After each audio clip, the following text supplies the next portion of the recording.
Right, it's time now to, of course, bring you our special stories tonight. In Adamawa State, resilience has many faces, but one woman's story really stands out. For over 3 decades, she has turned hot oil and beans into more than just akara. She has turned them into education, not just education, also opportunity, and of course a brighter future for her children. Tonight, we'll bring you the inspiring journey of Amina Philip, whose story is a testament to the strength and determination of the Adamawa woman.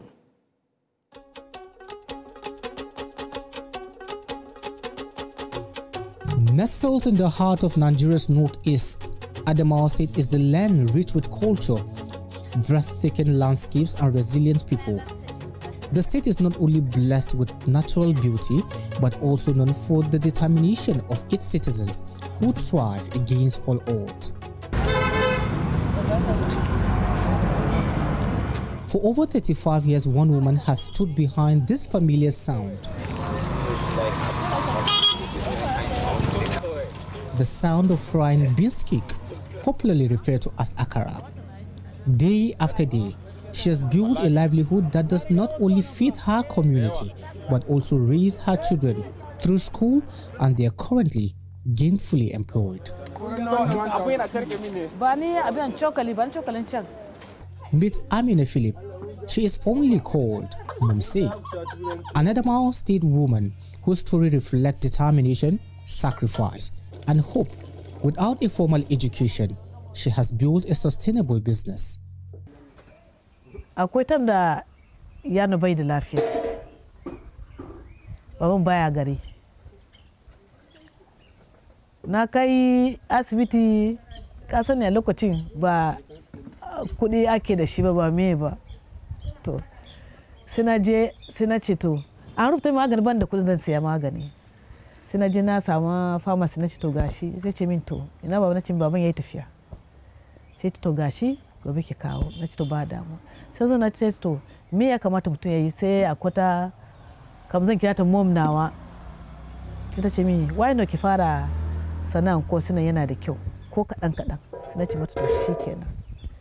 Sai na zo na fara kaɗan kaɗan dai na fara inda dai bai kai mudu ba kam. Da haka har na zo yana yin buhu ɗaya. Yana kai mi a week lokacin fasting period. Kafin a ce fasting time ya kare ina gama kamar 5 bags abinda sana zo na shiga dafa abinci. Akwai taron da aka yi na polisawa, ina cikin tuyan kosen fa, sai wani polis ce wai don Allah yanzu ba abinci ya za su yi ne ko mudu dan yi musu. Na ce to shikenan, sai na dafa mudu ɗaya. Sai mai gina ce kai za ki yi abinci wa zai saya, na ce a'a su sun ce wayan dafa musu ne, amma na dafa musu gashi. Da na dafa musu shikenan kafin su tafi sai abinci sake ɗaukaka kuma wajen kuma. Her beans cake and food business has turned into degrees. Today, 3 of her children are working class professionals. Yaran su 5 ne. Da hana kai na rayuwa tsakanin da Allah. Ci sha zaka iya hana kai na tabbata na tallafa musu kuɗi, tattara musu kuɗin da za su biya school fees. Especially na mace. Dole ka tabbata cewa ka ta ji ta nemi kuɗi a jikin wani. Sun tambaye na mama muna son kaza, in ce to yanzu ba da sha makwakura in na samu to ko idan babanku ya zo ban tambaye shi akwai to. Ba na so su wahala da na yi, kuma ba na so su roka wajen wani. Shi ya sana ce musu ku yi karatu, kuma sun amsa min sun yi. Ɗaya shi police ne, ɗaya kuma is a teacher and then he's a businessman. Ɗaya kuma ita kuma tana banka, shi sai banka. A gane ko? Last born kuma shi kuma yana nan a Futu bai gama ba tukuna. Ɗaya kuma yana Abuja, yana business na shi.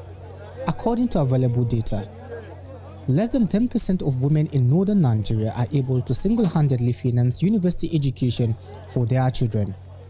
Amina Philip is part of that rare determined few. It was when we grew up that we know that, so our parents have been sacrificing a lot for us to do this. Why? Because if we ask for this, they will provide, especially when it comes to school. If I can remember to see how determined they want us to go to school.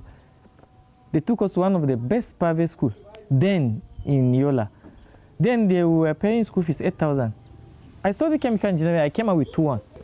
I mean, several times in university, I will come home, they will say they don't have money.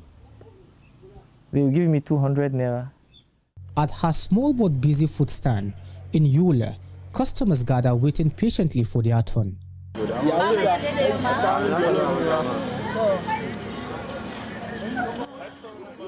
Whenever I'm here, I feel at home. So her dishes are so nice to me.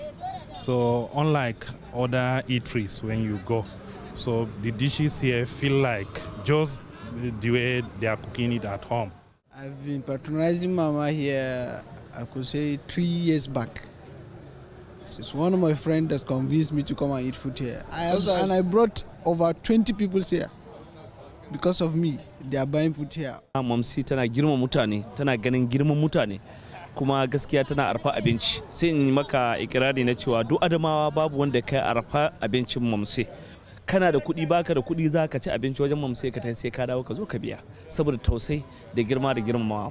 Gaskiya almost na kai 3 years ina zuwa nan in ci abinci don a gire nake makakin mota na don kullun dare nan zan zo in ci abinci in ta da mota in sha man 3,000 in zo in ci abinci kuma in sake koma a gire don gaskiya abinci ka ba laifi. Ya daidai don ba zai kasa shekara 7 ko 8 ina zuwa nan ba, ina da mata da yara, mata na 2 amma tsabar yadda take maintaining na mutane muka ga kokarinta da hazakanta shine muka ce to za mu zo mu kuma kullun anan ya zamana ba inda za mu ci abinci shi a wajenta. In every community, stories like Amina Philip exist. Women who, despite low literacy level, just 48% in Adamawa, compared to the national average of 62%, still ensure their children surpasses them. They turn sweat into opportunities and struggles into triumph. Amina Philip stands as a proof that when a woman is determined, no obstacle is too heavy, no challenge too high, and no dream too distant. For over 3 decades, Mama Amina has stood firmly by determination. Like many other women, her story reflects hard work, sacrifice, and resilience, and also shows the true power of the Nigerian woman. JC Daniel, TVC News, Yola. Well, there is no doubt, of course, this is an incredible, quintessential story of womanhood, resilience, hard work, and more. Let's now bring in Jesse Daniels, of course, to talk to us more about this woman. Jesse, very pleased to have you with us. We understand that this woman has been able to train quite a number of her children. Tell us, how inspiring has this woman been to other women, younger women in the community, especially now that younger generation of women want to live a flashy lifestyle without hard work? Yeah, indeed, the story of Mama Amina is an inspiring one. It's one that has actually brought a lot of inspiration to the minds of the younger ones. Indeed, because it might also interest you to know that Mama Amina's food has gone far and wide. As much as she has also experienced some hits, some little challenges, but her own kind of story remains to be very, very unique, because coming from people that sell that kind of thing, they are always seen as people at the very lower class. But in her own case, she has turned that particular weakness into a huge strength. And in that, she has been able to leverage on her particular skill to be able to build something very meaningful. And the most inspiring part is how she was intentional about training her children through school, because that one actually broke the camera's back, because indeed her children, as we were able to speak with some of her children, and indeed they're doing so very well. And also, it has been an inspiring story. Even few persons, while we were doing the interview, you could hear some comments in the background. People were also commending her for her relentless, her own selflessness, and also the hope she brings to womanhood, that there's indeed dignity in labor. So her story has indeed been very inspiring. Yes, indeed. Jesse Daniels, Many thanks indeed. Of course, we do hope that younger generation of women will learn a lot from Mama Philip. Thank you for talking to us.